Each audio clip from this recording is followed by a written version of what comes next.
All right, guys, we are in Adobe Premiere, and we need to figure out how to get two images to be split screen. So to do that, I'm going to first take my first image, drag it onto the timeline, and you'll notice that it kind of defaults by filling it up. So one thing I'm going to do is select the image, go over to my effect controls, and by the way, if you're not in the editing tab, you may want to do that. And then we're going to be messing with the position and scale. And so I'm just going to bring my scale down, something like that. And then I'm going to bring my position so it's over on one side of the screen. Then I'm going to bring my next image and I'm going to put it directly on top.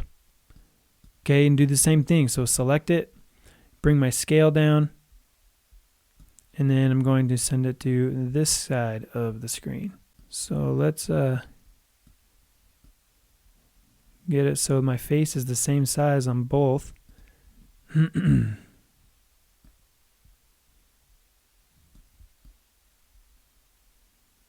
that's pretty good. Now you'll notice that this right image overlaps the image on the left, so we need to crop it. In order to do that, I'm going to go to my Effects tab, and over here in the Effects, I'm just going to type in crop. And then you'll see this transform, this crop effect. Drag that onto the right image. So in this case, it's my top. And then I have over here in my effect controls all the different ways that I can crop it. And so I'm going to crop this left side just like that. And boom, you got yourself a split screen image.